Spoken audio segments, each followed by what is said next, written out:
wa taysir fi jami' umur, khususan di hajah Zubaidah wa hajah Ida.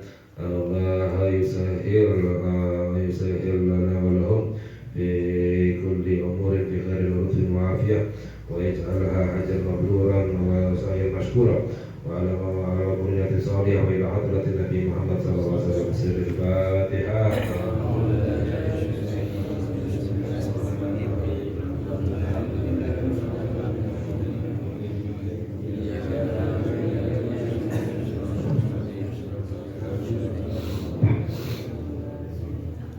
Assalamualaikum warahmatullahi wabarakatuh. Bismillahirrahmanirrahim. Alhamdulillahi rabbil alamin, wassalatu wassalamu ala sayyidina Muhammad miftahi babi rahmatillah, adada ma fi ilmillah, salatan wa salaman daimaini bidawami mulkillah wa ala alihi wa sahbihi wa man walah. Allahumma la ilma lana illa ma 'allamtana wa la fahma lana illa ma 'allamtana innaka antal alimul hakim. Allahumma harisna min dhulumatil wahmi wa akrimna bi nuril fahmi waftah lana abwaaba fadlika wa rahmatika wa khazaini ilmika bi rahmatika ya arhamar rahimin, amin ya rabbal alamin. Alhamdulillah, segala puji milik Allah. Kita bersyukur kepada Allah Subhanahu wa ta'ala atas limpahan nikmat yang Allah berikan kepada kita, baik itu nikmat dunia maupun nikmat akhirat, baik itu nikmat harta maupun nikmat ibadah. Semua nikmat itu datangnya dari Allah Subhanahu wa ta'ala. Allah Subhanahu wa ta'ala berfirman, wa ma bikum min ni'matin fa minallah, dan apapun yang ada padamu daripada nikmat-nikmat itu datangnya dari Allah Subhanahu wa ta'ala. Jadi semua nikmat itu adalah dari Allah, baik itu nikmat dunia maupun nikmat akhirat, nikmat zahir maupun nikmat batin, nikmat harta maupun nikmat ibadah, semuanya adalah dari Allah. Dan hamba yang bersyukur kepada Allah adalah hamba yang menggunakan nikmatnya Allah sesuai dengan tujuan nikmat yang Allah berikan kepada kita. Jadi Allah Subhanahu wa ta'ala memberikan nikmat kepada kita itu ada tujuannya. Ya, misalnya Allah memberikan kita nikmat mata, ya. Allah memberikan kita nikmat mata. Tujuan Allah memberikan kita ini mata, tujuannya apa? Kalau seandainya kita gunakan nikmatnya Allah sesuai dengan tujuannya, maka itu yang namanya hamba yang bersyukur kepada Allah Subhanahu wa ta'ala. Allah memberikan kita nikmat mata untuk apa? Untuk kita banyak ibadah, membaca Al-Quran, ya, untuk mencari harta yang halal, untuk membantu dan lain sebagainya. Menggunakan matanya sesuai dengan tujuannya, itu namanya hamba yang bersyukur kepada Allah, ya. Tapi mata Allah berikan kepada kita, kita gunakan tidak sesuai dengan tujuan yang Allah berikan kepada kita, ya. Mata digunakan untuk melihat yang haram, ya. Mata digunakan untuk berbuat maksiat, ya. Mata digunakan untuk merendahkan orang lain, ya, memandang orang lain dengan pandangan merendahkan, ya. Bukan itu tujuan Allah berikan mata kepada kita. Jadi kalau kita gunakan tidak sesuai dengan tujuannya, itu yang namanya hamba yang kufur, mengkufuri nikmatnya Allah Subhanahu wa ta'ala. La in syakartum la azidannakum wa la in kafartum inna adabi lasyadid. Allah berikan kepada kita, ya, mulut bisa berbicara, telinga untuk mendengar, Ya, semua kesehatan badan, kaki, tangan ini Allah berikan kepada kita, tujuannya apa? Kalau kita gunakan sesuai dengan tujuannya, itu kita menjadi hamba yang bersyukur kepada Allah. Tapi kalau digunakan tidak sesuai dengan tujuan Allah berikan kepada kita, maka menjadi hamba yang kufur terhadap nikmat-nikmatnya Allah. Semoga Allah memberikan hidayah kepada kita agar kita menjadi hamba-hamba yang bersyukur kepada Allah Subhanahu wa ta'ala. Amin ya rabbal alamin. Ya, termasuk diantaranya kita berkumpul pada malam ini. Ya, ini termasuk daripada amalan-amalan bersyukur kepada Allah. Kita gunakan mata kita, mulut kita, telinga kita, kaki, tangan untuk ibadah, untuk berzikir, mengkaji ilmu agama. Ya, semoga amalan kita ini diterima oleh Allah dan menjadi sebab dosa-dosa kita diampuni oleh Allah, hajat-hajat kita dikabulkan oleh Allah. Amin ya rabbal alamin. Kita melanjutkan kajian kita dalam Musannif radhiyallahu taala anhu.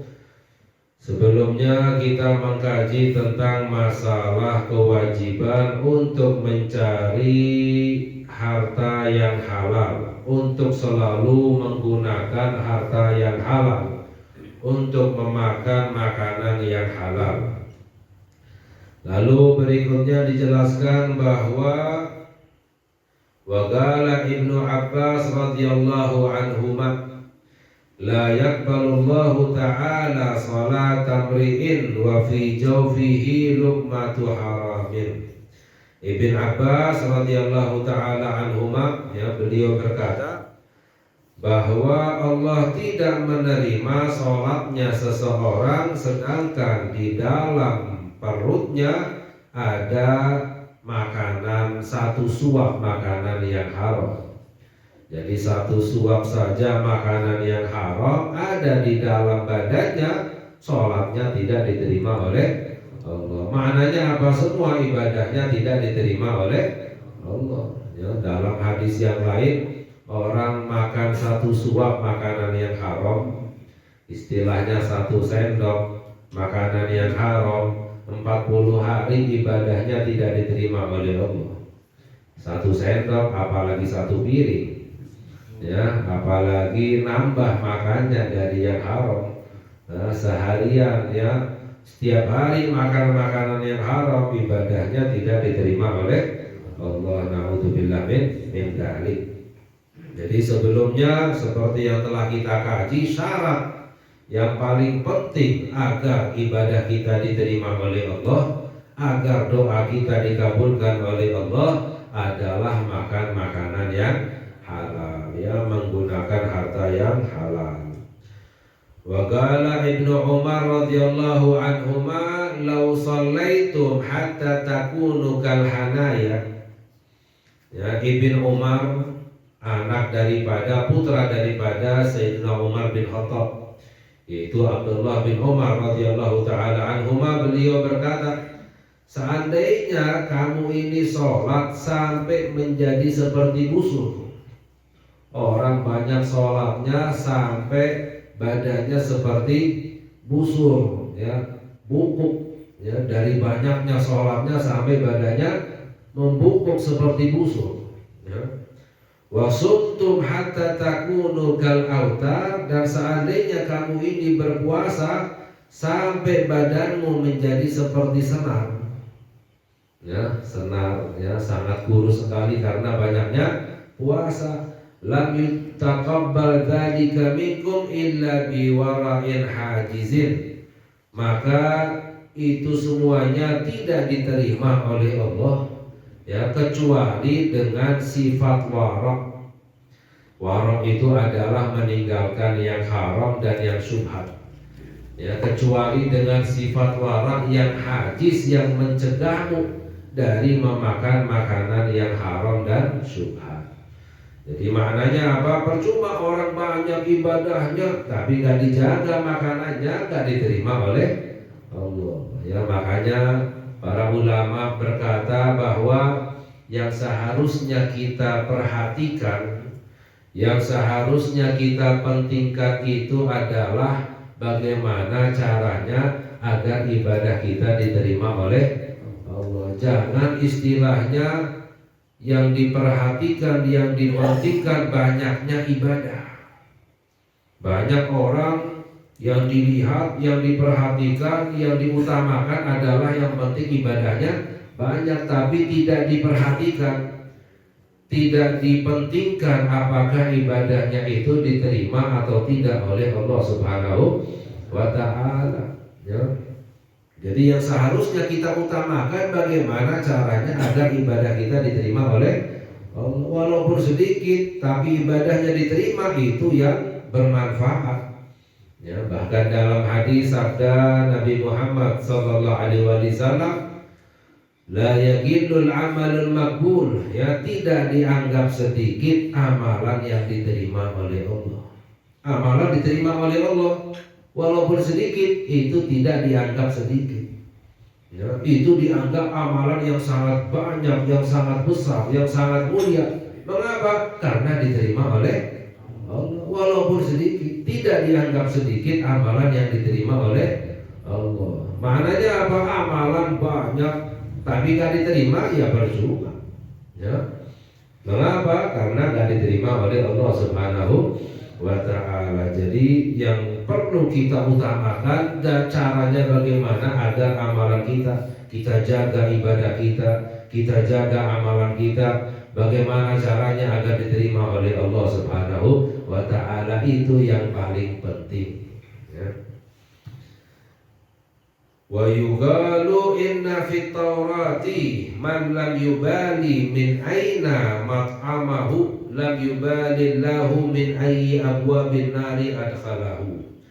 Dan diriwayatkan bahwa di dalam kitab Taurat, ya, yang Allah turunkan kepada Nabi Musa alaihissalam, bahwa Allah berfirman, barang siapa yang tidak peduli dari mana makanannya, barang siapa orang tidak peduli, ya, makanannya dari yang halal atau yang haram atau yang syubhat, semuanya, ya, dimasukkan, ya. Tidak peduli hartanya dari yang halal, dari yang haram, dari yang syubhat, semuanya diterima. Barang siapa orang yang tidak peduli dari mana makanannya, dari mana hartanya, ya, gak dijaga, maka nanti di hari akhirat Allah pun tidak peduli. Ya, Allah masukkan ke dalam neraka dari pintu manapun, Allah gak peduli. Ya, yang penting masuk ke dalam api neraka. Na'udzubillah min dzalik. Ya, banyak orang yang seperti ini. Ya, jadi istilahnya berusaha banyak ibadah, ya, berusaha untuk banyak berbuat baik, tapi tidak peduli hartanya dari manapun diambil diterima. Ya, itu namanya mengutamakan banyaknya ibadah daripada menjaga ibadahnya agar diterima oleh Allah. Seharusnya yang diutamakan menjaga ibadahnya agar diterima oleh Allah Subhanahu wa Ta'ala. Wa qala Sufyan ats-Tsauri rahimahullahu, mathalul ladzi yunfiqu fi ta'atillahi minal haram mathalul ladzi yaghsilu tsawbal mutanajjisa bil bauli. Dan berkata Al-Imam Sufyan ats-Tsauri, ya, Al-Imam Sufyan ats-Tsauri ini sebenarnya salah satu imam madhab, tapi madhabnya istilahnya sekarang tidak terdata, ya, hilang. Padahal termasuk daripada imam madhab. Jadi madhab itu sebenarnya ada 5 dalam madhab Ahlussunnah wal, ya, yang kita kenal kan 4: Imam Abi Hanifah, Imam Malik, Imam Syafi'i, dan Imam Ahmad bin Hanbal radhiyallahu ta'ala. Termasuk diantaranya Imam Syafi'i, Imam Sufyan ats-Tsauri. Ya, tapi istilahnya tidak ada yang istilahnya mendatanya sampai sekarang. Imam Sufyan ats-Tsauri beliau berkata, perumpamaan orang yang mengeluarkan hartanya di dalam ketaatan kepada Allah dari harta yang haram, orang bersedekah dengan harta yang haram, itu perumpamaannya sama seperti orang yang mencuci bajunya yang najis dengan air kencing. ya ditambah najis, ya kan? Mencuci bajunya dengan ya air kencing ya yang najis ditambah lagi najisnya. Ini perumpamaan orang yang sedekah dari harta yang haram. Ya maknanya apa? Bukannya dapat pahala, justru nambah dosanya. Ya. Wa dzalika la yutahhiru thawb walakinnahu yazid fi najasatihi. Wa qala Ibnu Mubarak rahimahullahu taala raddu dirhamin min syubhatin ahabbu ilallahi min at-tasadduqi bi mi'ati alfi dirham wa mi'ati alfi hatta adda sitta mi'ata alfin. Dan berkata Abdullah bin Mubarak, salah satu seorang wali besar radhiyallahu taala anhu, beliau berkata, mengembalikan 1 dirham dari yang syubhat, maknanya menolak ya 1 dirham harta yang syubhat, istilahnya kalau uang sekarang menolak 10.000 rupiah dari harta yang syubhat, yang haram, ditolak dan diterima, itu lebih dicinta oleh Allah daripada bersedekah 100.000 dirham ditambah 100.000 ditambah 100.000 sampai 600.000 dirham. Dirham ini perak, ya uang sekarang mungkin ratusan juta kali. Ya maknanya mengembalikan atau menolak 10.000 atau 1.000 rupiah uang yang haram lebih Allah cintai daripada bersedekah uang ratusan juta. Ya, mengapa? Karena meninggalkan maksiat itu lebih besar dan pahalanya daripada menjalankan ibadah. Meninggalkan dosa itu pahalanya lebih besar daripada ibadah.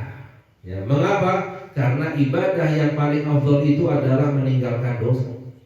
Kalau mau tanya apa ibadah yang paling afdal, meninggalkan dosa. Ya. Dalam hadis sabda Nabi kita Nabi Muhammad sallallahu alaihi wasallam bahwa ittaqil maharim takun a'badan nas, ya. Tinggalkanlah perbuatan yang haram, maka kamu menjadi orang yang paling banyak ibadahnya, yang paling tinggi ibadahnya kepada Allah. Jadi orang meninggalkan yang haram itu adalah ibadah yang paling afdal. Maknanya bagaimana? Contohnya misalnya ada satu orang banyak ibadahnya, banyak sholatnya, ngajinya, Al-Qurannya, puasanya, sedekahnya, tahajudnya, tapi masih mengerjakan maksiat, masih mengerjakan dosa. Ya. Lalu ada satu orang yang ibadahnya sedikit, sholatnya hanya 5 waktu, ya, puasanya hanya di bulan Ramadan, nggak pernah puasa sunnah sama sekali, setahun sekali puasanya hanya di bulan Ramadan, sholatnya hanya 5 waktu, ya nggak pernah sedekah, nggak pernah tahajud, nggak pernah puasa sunnah. Tapi orang ini tidak mengerjakan haram, tidak mengerjakan maksiat. Ini orang lebih besar ibadahnya, lebih tinggi ibadahnya daripada yang pertama tadi, orang banyak ibadahnya tapi masih mengerjakan yang haram. Ya, mengapa? Karena meninggalkan yang haram itu adalah ibadah yang paling afdal. Ya. Orang yang sedikit ibadahnya tapi meninggalkan yang haram itu imannya masih lebih kuat, ya, daripada orang banyak ibadahnya tapi masih mengerjakan maksiat kepada Allah. Ya, mengapa para ulama berkata bahwa kalau ibadah semua orang bisa ibadah, orang munafik pun ibadah bisa, orang kafir pun kalau mau ibadah bisa, ya. Tapi kalau meninggalkan dosa, maksiat, gak semua orang bisa. Khusus orang-orang yang kuat imannya kepada Allah Subhanahu wa ta'ala. Sehingga dikatakan bahwa menolak 1 dirham dari yang haram itu lebih Allah cintai, lebih besar pahalanya, tinggi ibadahnya daripada orang bersedekah sebanyak 600.000 dirham. Wa qala Sahlun bin Abdillah At-Tustari rahimahullahu, man akala al-harama asad jawarihuhu sya'am aba alima am lam ya'lam, wa man akala al-halala ata'a jawarihuhu sya'am aba alima am lam ya'lam, wufika lil khairati. Dan berkata Al-Imam Sahal bin Abdullah At-Tustari, ya, seorang wali besar, beliau berkata, barang siapa yang memakan makanan yang haram, maka badannya itu pasti berbuat maksiat kepada Allah, mau tidak mau, tahu ataupun tidak tahu. Orang makanan yang haram pasti badannya berbuat maksiat kepada Allah, mau tidak mau, ya, diketahui maupun tidak diketahui, ya. Sebaliknya pun demikian. Barang siapa yang memakan makanan yang halal, maka badannya pasti berbuat taat kepada Allah, mau tidak mau, tahu ataupun tidak tahu, dan akan diberi hidayah untuk selalu melakukan kebaikan. Nah, jadi maknanya bagaimana kalau seandainya kita ingin punya anak yang soleh dan solehah, istilahnya cukup dijaga makanannya. Kalau makanannya halal, mau nggak mau pasti taat kepada Allah Subhanahu wa Ta'ala. Tapi kalau dididik seperti apa, tapi makanannya dari yang haram, percuma, pasti akan berbuat maksiat kepada Allah, ya. Wa kana salafu rahimahumullahu yaqulun kul ma syi'ta fa mithluhu ta'mal. Bahkan orang-orang salaf, para ulama salaf terdahulu berkata bahwa makanlah sesukamu, karena kamu akan berbuat sesuai dengan makananmu. Kamu akan beramal sesuai dengan makananmu. Kalau makanannya baik, amalannya pasti baik. Makanannya nggak baik, amalannya pasti tidak. Qultu walladhi ya'kulul harama wa syubuhat wa in amila bitta'ati fi dhahir fa ta'atuhu ghairu maqbulatin, ya, li qoulihi ta'ala innama yataqabbalullahu minal muttaqin. Berkata Al-Imam Al-Habib Abdullah bin Ali Al-Haddad radhiyallahu ta'ala anhu bahwa orang yang memakan makanan yang haram dan syubhat, ya, walaupun beramal dengan ketaatan, zahirnya berbuat baik, beribadah, tapi ketaatannya itu tidak diterima oleh Allah Subhanahu wa Ta'ala. Mengapa? Karena Allah Subhanahu wa Ta'ala berfirman, innama yataqabbalullahu minal muttaqin. Allah menerima amalan dari orang-orang yang bertakwa. Ya, banyak orang yang bertanya, apa tandanya amalan kita diterima oleh Allah atau tidak? Ada tanda-tandanya tidak amalan kita diterima oleh Allah, ya. Satu-satunya tanda amalan yang diterima oleh Allah, ayat tadi Allah berfirman, Allah menerima amalan orang yang bertakwa. Ya, orang yang bertakwa itu yang amalannya diterima oleh Allah Subhanahu wa Ta'ala. Waliqaulihi alaihi salatu wassalam, dan juga dalam hadis sabda Nabi kita Nabi Muhammad sallallahu alaihi wasallam, innallaha thayyibun la yaqbalu illa thayyiban. Dalam hadis sabda Sayyidina Muhammad sallallahu alaihi wasallam, Allah itu maha baik dan Allah tidak menerima kecuali yang baik, ya.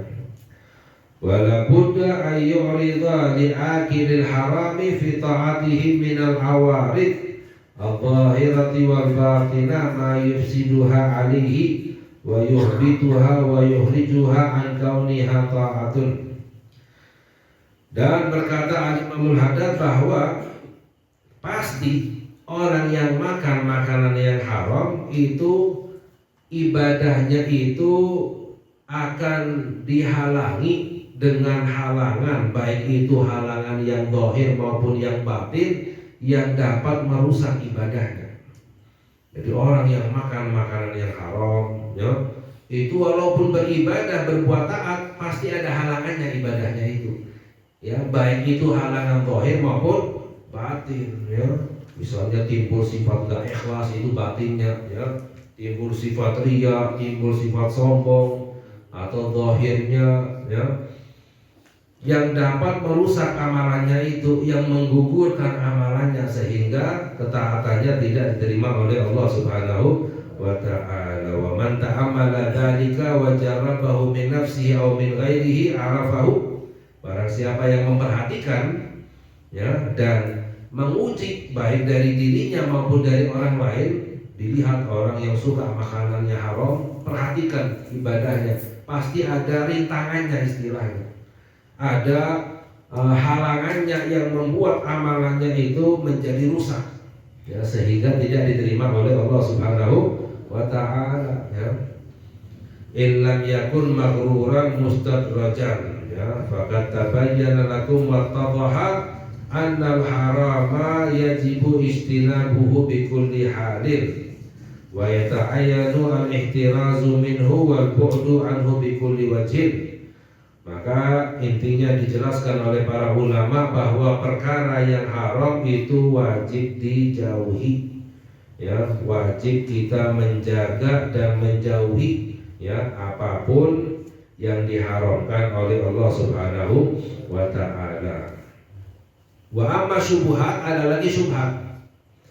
Kalau haram jelas harus ditinggalkan. Adapun yang syubhat fayata'akkad istinabuha wa rubbama wajaba, dianjurkan untuk ditinggalkan. Yang syubhat itu dianjurkan untuk ditinggalkan ya.